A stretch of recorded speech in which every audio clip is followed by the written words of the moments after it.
हम मोबाइल ही थे। जैसा कि आज अपना 75वां अमृत महोत्सव मनाने जा रहा है, मना रहा है, और आज हम लोग उपस्थित हैं नेताजी सुभाष चंद्र बोस जंक्शन।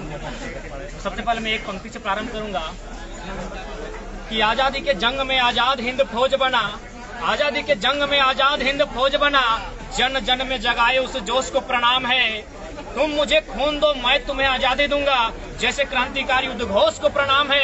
अरे जिसने गुलामी को सलामी नहीं दी कभी, उस नेताजी बोस को प्रणाम है, उस नेताजी बोस को प्रणाम है। भारत माता की। आज हम लोग उपस्थित हैं नेताजी की प्रतिमा के समक्ष। नेताजी के साथ साथ देश के तमाम शहीदों को नमन करते हैं। एक बार नारा लगा लेंगे, इंकलाब जिंदाबाद, इंकलाब जिंदाबाद, इंकलाब जिंदाबाद, भारत माता की जय। नेताजी सुभाष चंद्र बोस, सरदार वल्लभ भाई पटेल, वीर भगत सिंह, चंद्रशेखर आजाद, वीर अशफाक अली खान, शेख भिखारी, बिरसा मुंडा, नाथ महतो, भारत के आजादी के लिए प्राणों को निछावर करने के लिए असंख्य बलिदान दिए हैं। सबका नाम ले पाना, सबका जयकार कर पाना संभव नहीं है। सबको एक साथ नमन और वंदन करते हुए आज देशवासियों को 75वें स्वतंत्रता दिवस के अवसर पर नेताजी की प्रतिमा स्थापित यहाँ से संदेश देना चाहें। और नेताजी का ही कहना था कि तुम मुझे खून दो मैं तुम्हें आजादी दूंगा।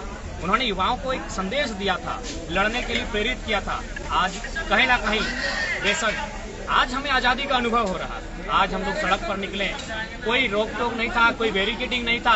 और चूंकि हम लोग बैचलर हैं, हम लोग युवा हैं, अधिकांश युवा हैं, तो नेल्सन मंडेला ने भी कहा था आजादी को 3 प्रकार से बांटा था कि बचपन यानी जब मुझे घर से बाहर खेलने की आजादी हो, हाई स्कूल अवस्था यानी जब मैं रात को मूवी देखने जाऊं वो आजादी हो, और जवानी की अवस्था यानी जब मुझे देश के नियोजन में देश के बीच समानता का आजादी का अनुभव हो। ठीक उसी प्रकार आज हम बात करें तो आज हमको आजादी लगा कि आज हम लोग सड़कों में घूमे, कोई बैरिकेडिंग नहीं, कोई रोक टोक नहीं, कोई रोकने वाला नहीं। लेकिन वास्तव में क्या हम आजाद हैं? इस पर आज देश को चिंतन मनन करना होगा। आज भारत की एक बहुत बड़ी आबादी शिक्षा के लिए संघर्ष कर रही है, स्वास्थ्य के लिए संघर्ष कर रही है, आज नियोजन रोजगार पाने के लिए संघर्ष कर रही है। तो ऐसे में अगर देश को सुनहरा राष्ट्र बनाना है तो आज नेताजी चंद्रशेखर आजाद, भगत सिंह के सपनों का राष्ट्र बनाना होगा। नेताजी बोस कहते थे कि भारत की हर समस्याओं का हल केवल और केवल समाजवादी नीति से होगा। समाजवाद का अर्थ है कि यदि किसी व्यक्ति के पास ज्यादा हो तो उसे उस व्यक्ति को दान करना चाहिए जो व्यक्ति निर्धन हो, जिसके पास अभाव हो। लेकिन आज देश की बात करें तो मुट्ठी भर लोगों का ये देश बनता जा रहा है।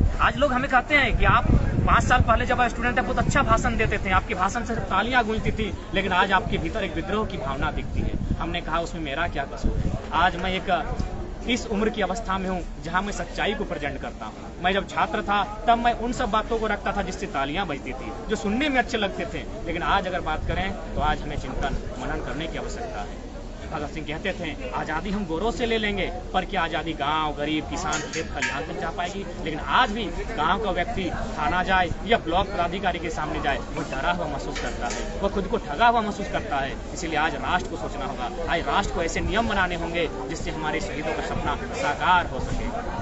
और साथ ही आज तोपचांची प्रखंड के तमाम युवाओं के आह्वान से यह तिरंगा रैली निकाली गई है। मैं सभी से अपील करना चाहूँगा, अभी रैली चलेगी, आप लोग इस रैली में सहयोग करें, शामिल हों, और साथ ही साथ कुछ बातों को मर्यादा के साथ, कोई ऐसी टिप्पणी का प्रयोग नहीं करेंगे जिससे किसी जाति, धर्म, समुदाय को ठेस पहुँचे। इन सब बातों का हमको ध्यान रखना है। कोई व्यक्ति विशेष, खासकर जो लोग जीवित हैं, उनका नारा इस रैली में नहीं लगेगा। इस बात का आपको ध्यान रखना चाहिए, चाहे वो कितना भी बड़ा व्यक्ति क्यों ना हो, कितना महान व्यक्ति क्यों ना हो। जो जीवित व्यक्ति हमारे बीच हैं, चाहे वे कोई भी हैं, वो हमारे माननीय है, चाहे हमारे आदर्श हैं। किसी व्यक्ति विशेष का नारा, किसी व्यक्ति विशेष की टिप्पणी नहीं होगी। केवल और केवल जो देश के लिए शहीद हो चुके हैं, जो देश के लिए अपना जीवन दे चुके हैं, उनका ही नाम का नारा लगेगा। बाकी कुछ अगर आप कुछ अगर पंक्तियां जानते हैं उसके लिए स्वागत योग्य है। आज पुनः देशवासियों को स्वतंत्रता दिवस की हार्दिक शुभकामनाएं। और साथ ही निवेदन होगा कि आज जिस प्रकार हमें स्वतंत्रता का आभास हो रहा है, एक दिन लगता है कि सच में हम आजाद हैं। आज हम लोग सड़क में जब निकले तो लगा कि हम आजाद हैं, लेकिन हम चाहते हैं प्रत्येक दिन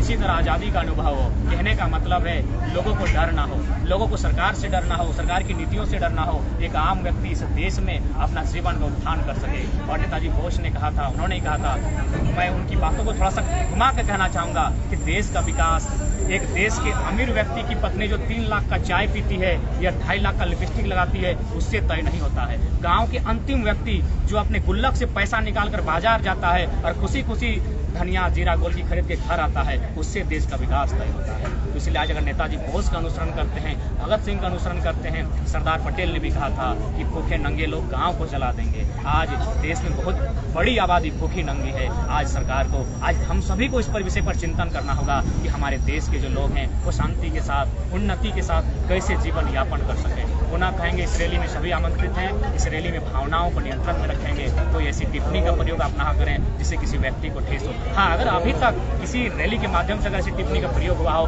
तो मैं सोशल मीडिया के प्लेटफॉर्म के माध्यम से मैं क्षमा चाहूंगा। हमारी रैली का उद्देश्य है लोगों के प्रति एक सामाजिक सद्भावना, लोगों के प्रति एक भाईचारा का संदेश देना, और हाँ, इस तिरंगे की भावना घर घर नहीं, लोगों के भीतर अंतर मन तक कायम हो। हमारा मकसद यही है, हमारे साथियों का मकसद यही है। इस भावनाओं के साथ हम आज इस रैली को निकाले हैं। पुनः नेताजी बोस के साथ साथ क्योंकि नेताजी बोस की प्रतिमा है, इसलिए उनको नमन करते हुए इनके साथ साथ देश के तमाम वीरों को, नाम मैं नहीं ले पाऊंगा क्योंकि नामों की बहुत बड़ी फहरिस्त, लाखों लोगों के शहादत के बाद हमें हिंदुस्तान मिला है। इसलिए सभी को नमन करते हुए, सभी को वंदन करते हुए आप सभी को 75वें स्वतंत्रता दिवस की हार्दिक हार्दिक शुभकामना संदेश देना चाहूंगा। और मैं यही संदेश देना चाहूंगा, इस राष्ट्र की उन्नति कैसे हो, हमारे राष्ट्र के लोग अपनी जीविका पार्जन कैसे कर सके, वे लोग उन्नत कैसे हों, इस पर हमें सोचना होगा। क्योंकि कहीं ना कहीं आज यह देश मुट्ठी भर लोगों का देश बनता जा रहा है। मैंने स्पष्ट कहा, कुछ उद्योगपति कोरोना काल में रैंकिंग में 100 से पीछे थे, आज टॉप 5 में आ गए हैं। इससे स्पष्ट संदेश जाता है यह राज्य कहीं ना कहीं भगत सिंह का वो डर कि हम जो आज़ादी लेंगे वो कहीं मुट्ठी भर लोगों के हाथों में न सीमित रह जाए, आज वो डर उनका सही साबित हो रहा है। मुट्ठी भर लोगों तक आज़ादी सीमित रह रही है। इसलिए हम चाहेंगे अगर हमारे बलिदान से नया झारखंड, नया भारत बने तो हमें पीछे नहीं हटना होगा। और तमाम युवाओं को संदेश देना चाहेंगे, हमें लगता है आज हमें नए झारखंड के साथ साथ नया भारत बनाना होगा। ऐसा भारत बनाना होगा जहाँ लोगों में समानता हो, जहाँ लोगों में भाईचारा हो, जहाँ व्यक्ति विशेष, जहाँ पूंजी विशेष की पूजा ना हो, पूजा हो तो कर्मों की पूजा हो। ऐसे भारत का हमें निर्माण करना होगा। और आज हमें ये 15 अगस्त केवल रैली के लिए नहीं है, मिठाइयाँ बांटने के लिए नहीं है, फूल की माला चढ़ाने के लिए नहीं है, एक संकल्प लेने का समय है कि कितनी शहादत, उनका सपना क्या था, उनका विजन, उनका मिशन क्या था, जिन्होंने इस देश के लिए कुर्बानी दी है। उनके मिशन को, उनके विजन को, उनके सपने को अगर साकार करना है तो हमें कुछ पल उनकी जैसा सोचना होगा, उनके जैसा पढ़ना होगा, उनके कार्यों को, उनके क्रियान्वयन हमें करना होगा, तभी सपनों का भारत साकार होगा। पुनः जय हिंद, भारत माता की, भारत माता की, नेताजी सुभाष चंद्र बोस, नेताजी सुभाष चंद्र बोस, इंकलाब जिंदाबाद, इंकलाब।